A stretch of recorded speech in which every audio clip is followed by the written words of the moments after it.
Now, let me tell you a story. Warren Buffett once placed a bet and he put down $1 million. There's another principle you also want to build, which is despite the fact that stocks crashed last year, my trading 212 account is like 10% up.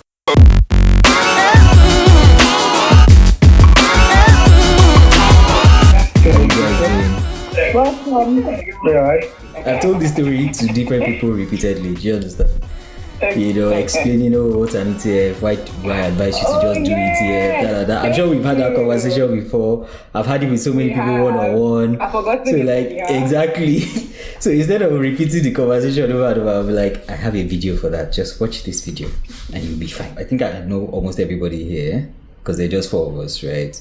But just in case, my name is Modupe. I've been investing since before I came to the UK. I came to the UK, I realized that it wasn't as straightforward as it was in Nigeria, but you just need to learn a few things.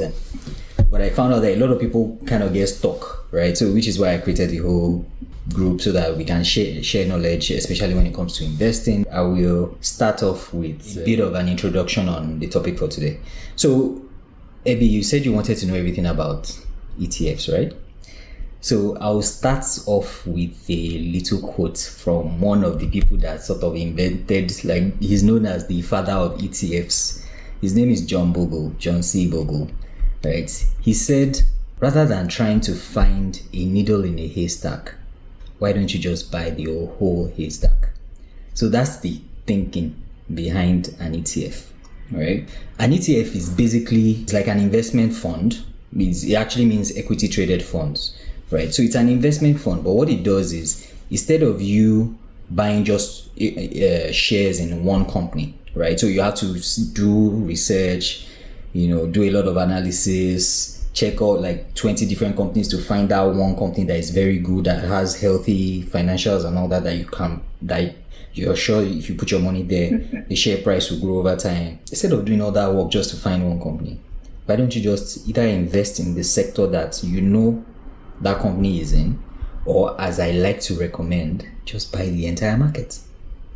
It seems crazy, but if you can buy the entire market, then no matter what happens, because what happens in the market is some companies go up, some companies go down in terms of value, but at the end of the day, the market itself consistently goes up.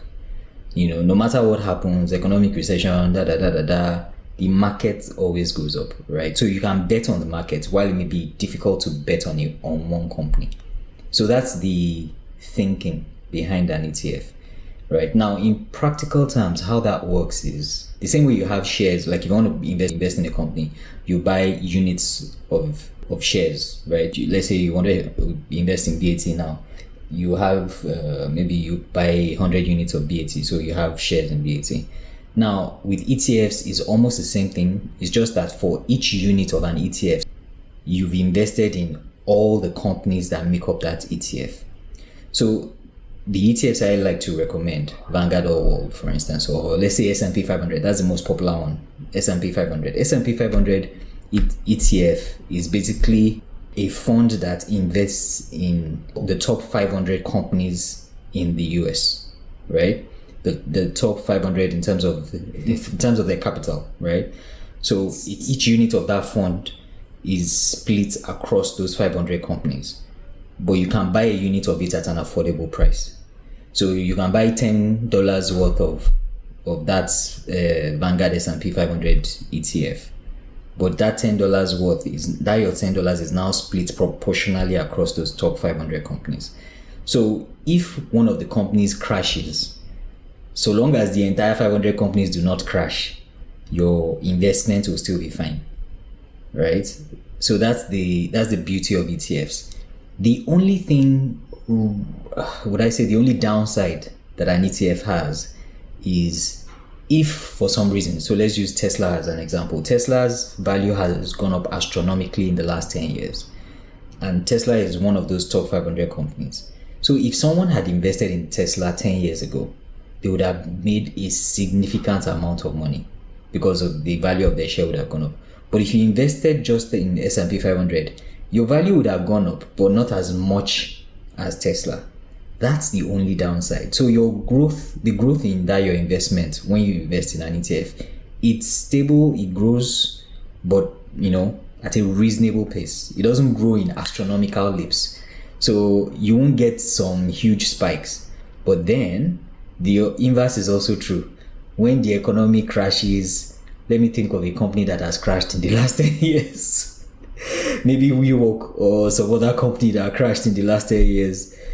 Your shares too will not crash astronomically because you are getting an average, right? Even when there's a recession, maybe it's not even just one company that crashes. Like last year when the entire market was crashing and companies were crashing, the decline in the S&P 500 ETF wasn't as sharp as some of the individual companies that made up that ETF, right? So that's the plus side. So it's a safe way to invest, especially if you are not someone that likes to do analysis and paralysis on what's the current ratio, what's the working capital, how much assets do they have, which are all the things that someone like me likes to check. I enjoy doing it, so I don't mind. But even me, that I enjoy doing that analysis and still pick one or two companies individually to invest in, I still have a lot of my money in ETFs because I know that's the one that come rain, come sunshine, to be fine.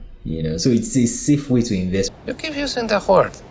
I don't think it means what you think it means. For people that are not very savvy about stock market and things like that. And the other bit of it that I would add is maybe which ETFs I typically recommend. So for newbies, the main one I would recommend is the stock ticker is VWRL. RL. Yeah, VWRL is Vanguard FTSE All World ETF. So that's the one I usually recommend. The reason I recommend that is it basically invests in the top 3,000 companies across the world.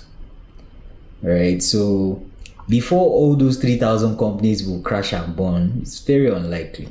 And if you check its performance in the last 5 years, it's growing. If you check its performance in the last 1 year, it's not doing great, but that's because all the world is not doing great. But if you check it the last 5 years, you see it has grown. And it's always like that. You always check 5 years because, again, investing in stocks and ETFs is a long-term exercise. It's not I invest today, I want to check the price in 6 months. You give it time, you close your eyes, you leave it. It's not money that you want now that you put in stocks. Thank you. That's very spot on. I had a question that just flew out of my mind.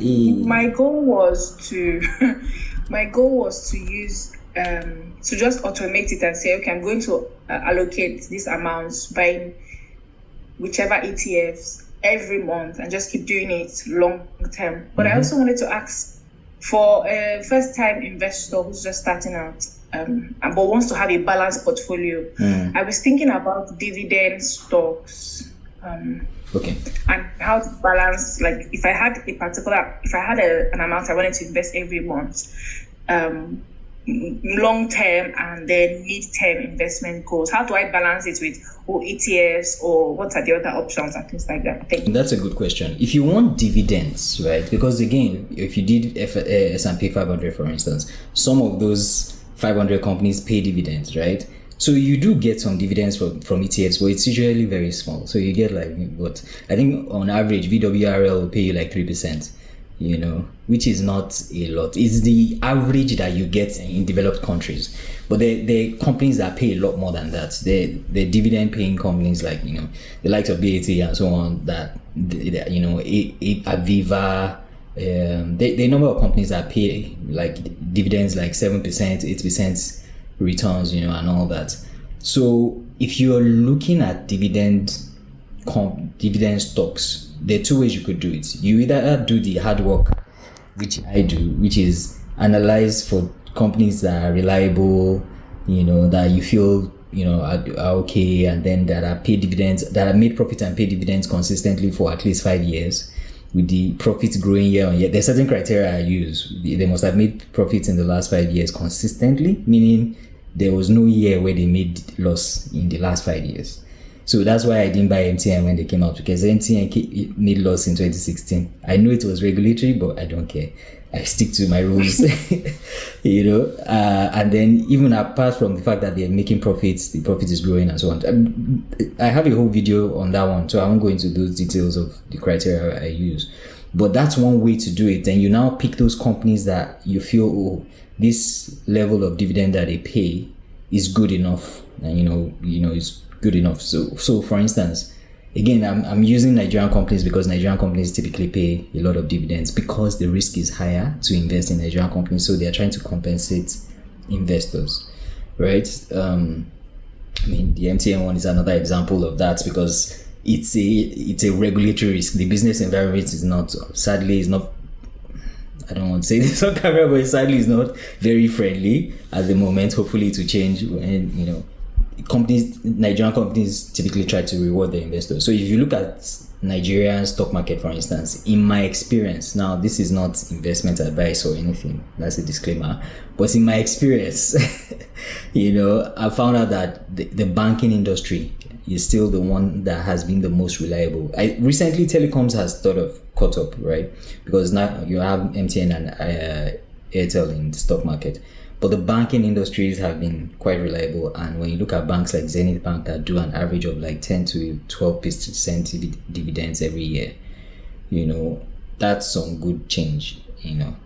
Now if we come to this side of the Atlantic Ocean, or is it Pacific Ocean, when there's certain companies like that too that at least in the last 2 years that I've been doing this, I know they pay dividends quite well and consistently.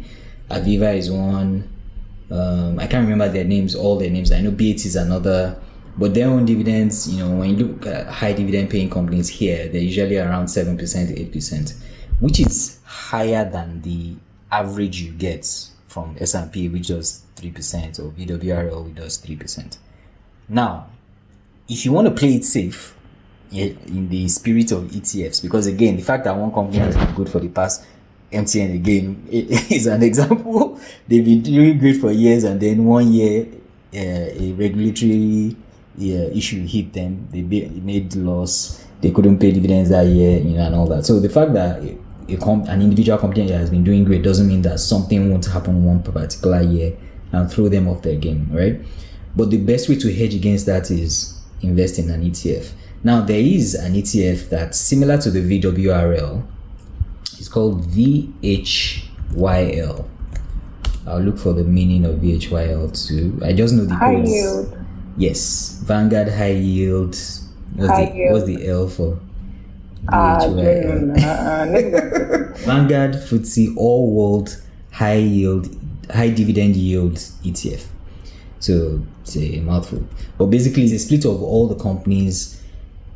Out of that 3,000 that the VWRL invests in, the ones that pay dividends and pay high dividends. So that one will give you, I think on average, the yield or the dividend yield is closer to like a 4 to 5%. It's still not as high as, it's closer to 4%, or let's say 4 to 5%, depending on the year. It's still not as high as what you will get when you pick individual stocks, but it's safer, right? And you are getting your dividends. So you are getting dividends, but you also have the safety of an ETF. So you know that if one company crashes, the whole thing will not pafka. So you have a question, what's the best platform to buy these? For an ISA, well, best is a very difficult question to answer. I could do a completely separate video on top of that.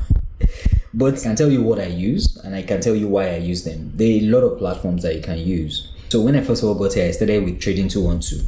Why did I use Trading 212? Because I wanted to invest in individual companies, and Trading 212 allows me to do that. But I also wanted to invest in ETFs. So Trading 212 allows you to invest in individual companies and ETFs, right?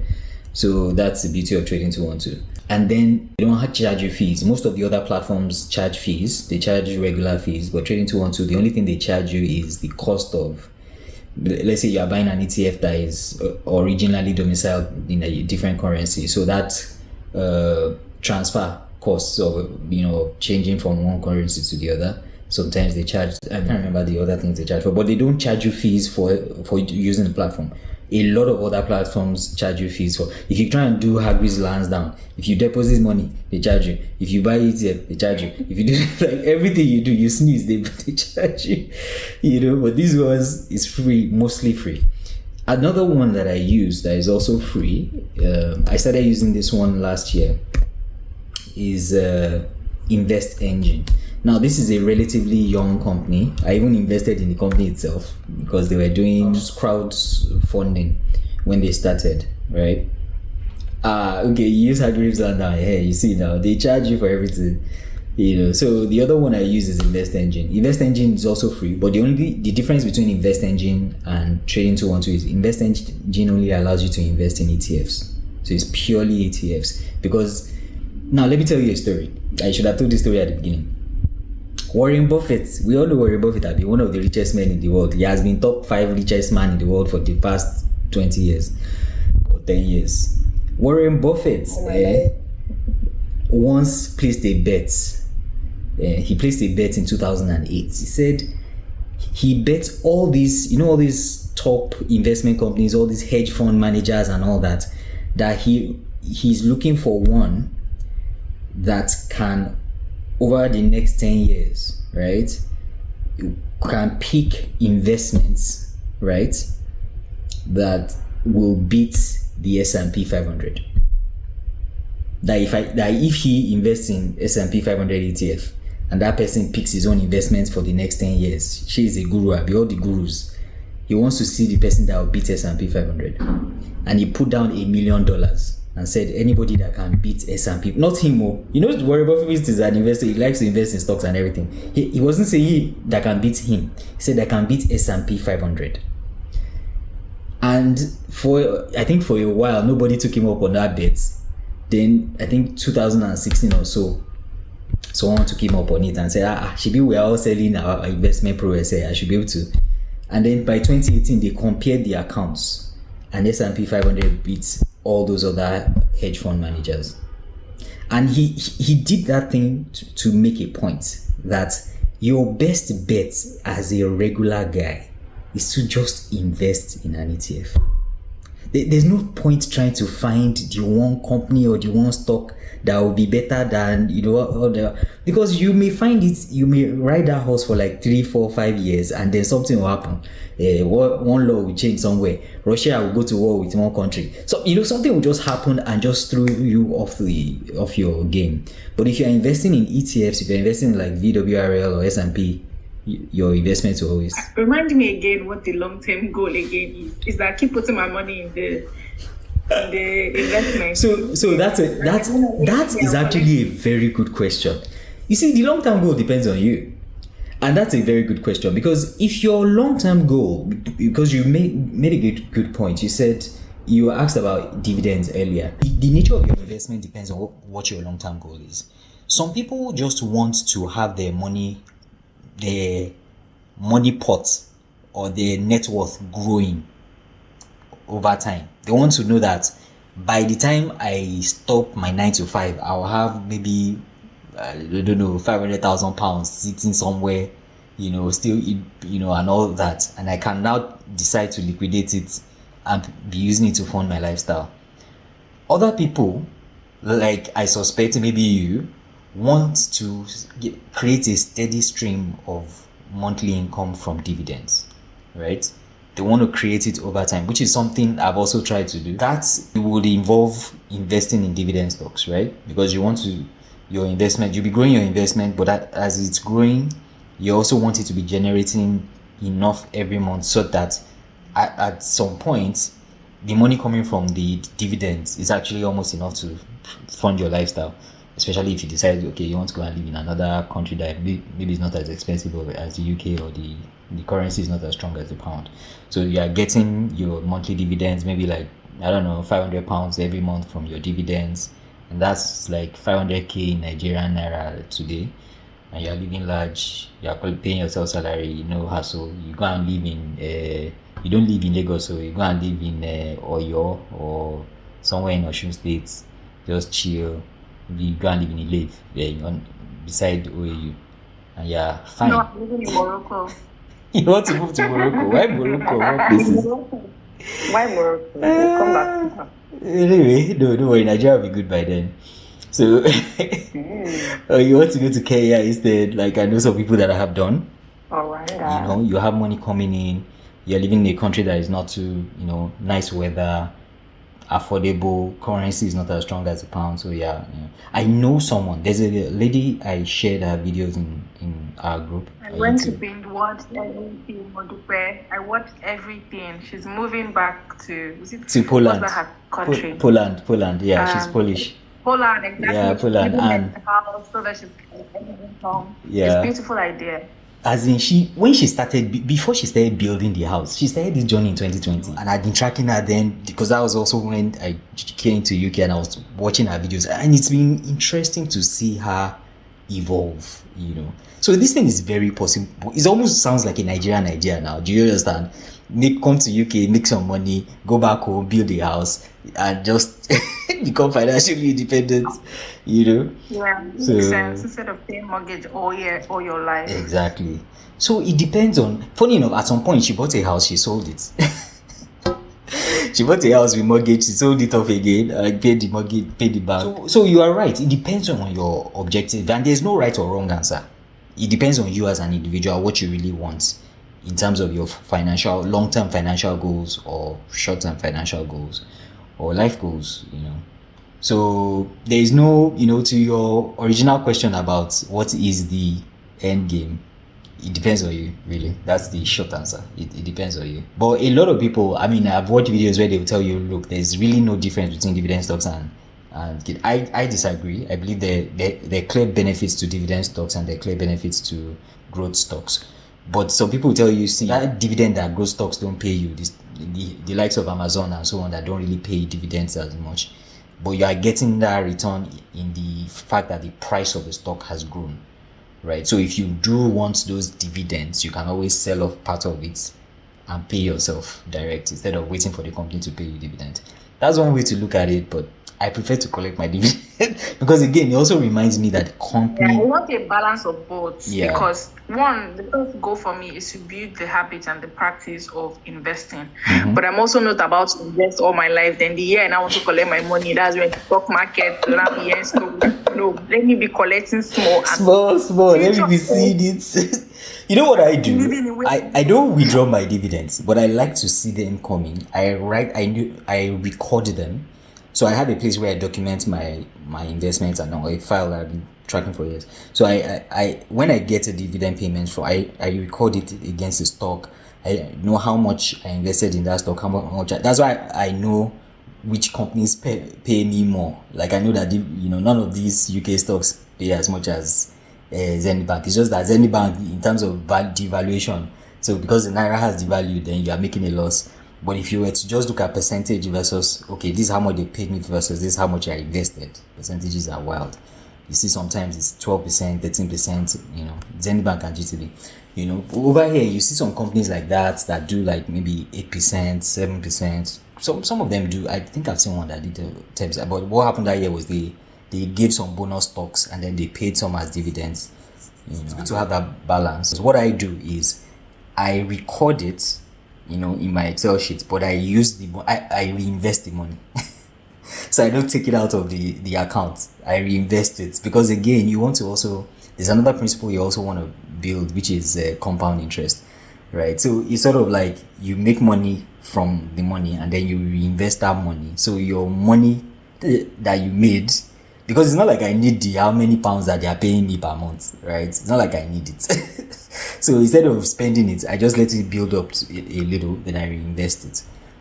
So right now, despite the fact that stocks crashed last year, my trading 212 account is like 10% up versus all the things I've invested, and this is during quote unquote a down market. So you can imagine how it will be when the market starts to go back up. So yeah. But yeah, you are right. You are right in wanting a balance. It's just that if you want to play it safe, you do ETFs. If you want dividend stocks, you can either select dividend ETFs or select individual companies. Individual companies will definitely give you the most in terms of dividends, but then the risk is now a lot higher. Modopo, you need to tell me the funds that gave you 10% in a bad year. I need to know the funds. It's not one company now. I'm talking about my portfolio as a whole. Yes, I know. I want to know what. Because some of those companies declined. Some of them were red. Some were green. I know. Why is the aggregate? The companies in that portfolio. So that's the thing about diversification. If you diversify, because I mean, give you the companies that did well now, but this year, those companies might now not be the ones that do well. Because the criteria is the same for the ones that did well and the ones that didn't do well. It's just that it happened that some of them did well last year to overcome the downside from the ones that didn't do well. You know, but I can share my portfolio share, so you see which ones I invest in. I can share. Yeah, but the question is, okay, the increase you got, does that come from value of the stocks, or was it from? It's a combination of both. So that's the thing. I have two accounts that I used. I have my Trading 212, which is the first one I opened in 2021, and then I have my Invest Engine. So with Trading 212, you can see, okay, this is how much. So the way it shows you your summary, it will show you how much you made from in dividends plus the growth, and cumulatively what's the total impact. So the total is that total impact that is 10% above what I had put in. Do you understand? Okay. But some of it is from dividends, some of it is the value has gone up. Typically, I don't like to share my Trading 212 portfolio because I feel the kind of person that will use it needs to be the kind of person that is patient enough to do the work of analyzing those companies, because the fact that a company is good now doesn't mean to always be. So that saying that they say now that past performance is not a predictor of future performance and all that. So you need to always. So that's one thing I do every year. At least once a year, I will go through my entire portfolio again, check versus all the criteria that I have. I have a bunch of things that I look out for. Typically, I want to check. Okay, fine. Have they been consistently making profits in the last 5 years? Consistently growing profits, not just making it, but the profit is it growing in the last 5 years? They've been consistently paying dividends in the last 5 years. Not that they were making profit and reinvesting in everything. You cough out small, even if it is small. Pay me something. And then I now also check for things like the what they call that thing, working capital. How working capital basically is the difference between their assets and their liabilities. So I want to make sure they have more assets than liabilities when you look at the balance sheet, and then just the general health of the balance sheet. Yes, please ask your question. My question is now about ETFs and all, but again, I just wanting to ask about what a diversified investment portfolio can look like for one beginners investors with my 2 penny pound. The most diversified you can be is to buy that VWRL. But not about just stocks. You don't want to put all your money in stocks. Oh, okay. I see what you're saying. Your investments in general, especially for, like you say, for your target audience, diasporans or immigrants. So, I mean, that's a very good question. Now, this is how I look at investments in general. I look at investments that I feel are as safe as houses. Doesn't have to be houses, but very safe, and then I look at investments that are a bit aggressive, but at least they're sensible, right? And then I look at the ones that are pure kalu or gambling. They're just gambling. If it works, fine. If it doesn't, fine. So that's how I split my investing. Including crypto. Now, what falls in each of those 3 buckets may vary from person to person, right? In terms of what is safe, most people would think, property is safe, but that's not really true, because people have been burnt with property. I know people in Nigeria, in America, that have been burnt with investing in property, and they thought it was legit property. So when you say something is safe, you need to really know that it is really safe. In my own case, the kind of things that I consider to be safe are things like pensions. If you are fortunate enough to work with a company that they match your pension contributions, right? Yeah. So some companies actually do that, where if you invest this amount, they invest the same amount into your pension. Jump on it. It's free money, and it is counting against your retirement. Now, it seems like, you can't touch that money. Yes, which is why I don't do more than I need to when it comes to pensions, but it's also good to just know it's there. So if you do all the other investments in the world and they all blow, at least my pension is there. I will not starve and beg as an old man. So that one is there. So that one is okay, the kind of things I consider to take. Or things like, just when I was in Nigeria now, in UK it's maybe harder to find the equivalent, but in Nigeria I used to do money market funds, which for me was also because worst case scenario, you get your capital back. The way it operated, money market funds, basically they use that money to invest in treasury bills and all that, as opposed to ETFs that are invested in stocks. So while with ETFs, your capital is not safe. With money market funds, your capital is safe. Right now, I've not been able to find. I think the closest I've found to money market funds in the UK is still basically all these savings, higher interest rate savings accounts that they do, that all these banks do here. Right, some of them do some pretty decent rates. I think Opayemi was sharing. What did she share the other day about? It wasn't her. I think you were the one that shared that one that had NatWest that had 6%, right? So that's the closest I've found to, because your capital is still safe. They won't tell you that your capital has reduced because markets went down. No, your capital is safe. It's just that the interest may now fluctuate. So it may go to 6% today, it may drop to 2% tomorrow, whatever, but your capital is safe. Right. So those are the kind of things I would put in that safe bucket. Some people also do housing for that safe bucket. I'm not, that is my own area where I'm still trying to learn. I don't have a lot of experience with investing in property. I have some experience, but I'm yet to see it bring money. so because I've seen my investments in paper assets bring money well, but when it comes to property, the property is there.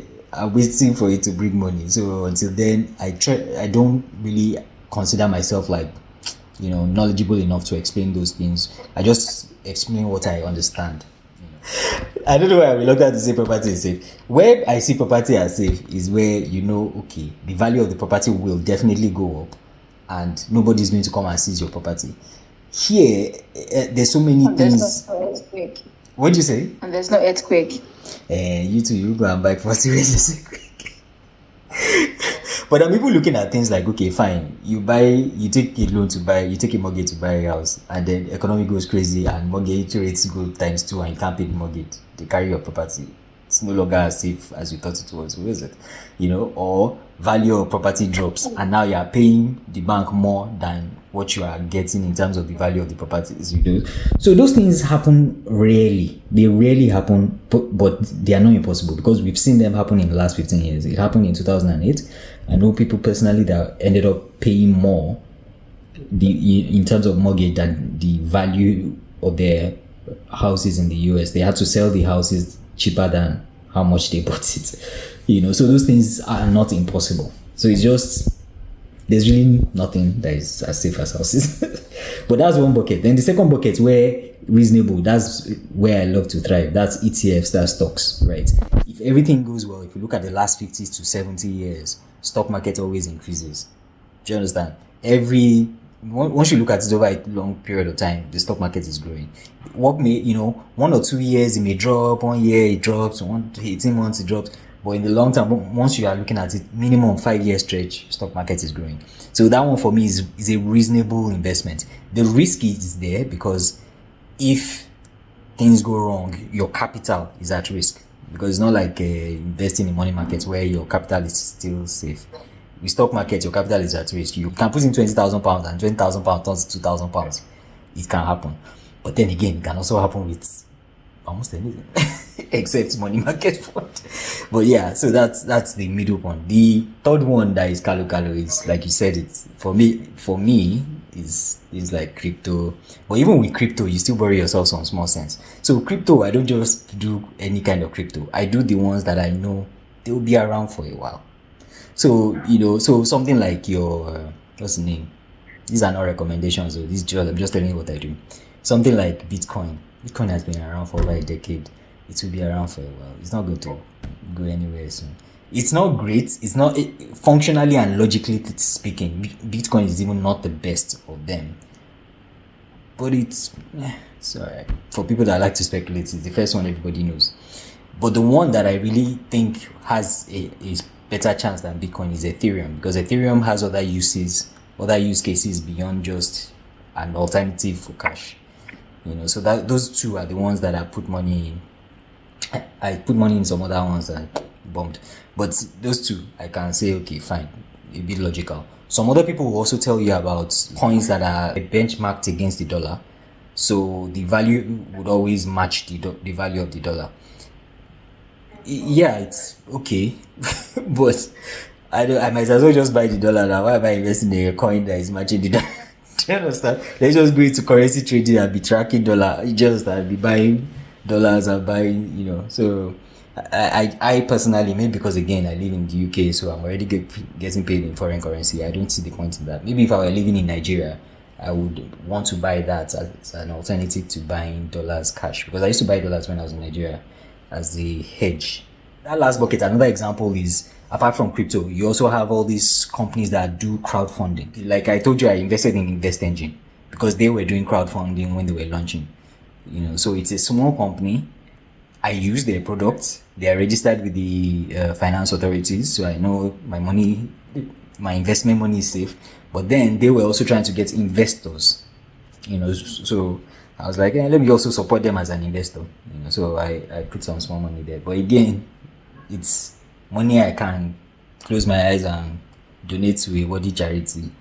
And so if it goes, it goes. But if it blows, maybe in another 5 years, they now list on London Stock Exchange and the value times 10, then I have a lot to gain as well. So that's how I bucket my investments. If you're looking at diversification. Thank you so much. Thank you. You're welcome. Thank you very much for watching till the end. If you found this video helpful, please do 3 things for me. 1. Leave a question in the comments below and I'll answer it in the very next video. Subscribe so you know when I drop that next video. I'll be making more videos on similar. Then 3. Make sure you take at least one thing that you will act on from this video. Tell me what that one thing is in the comments below. Don't forget, we don't just want to keep the gist flowing, we want to get our money growing. Talk to you soon.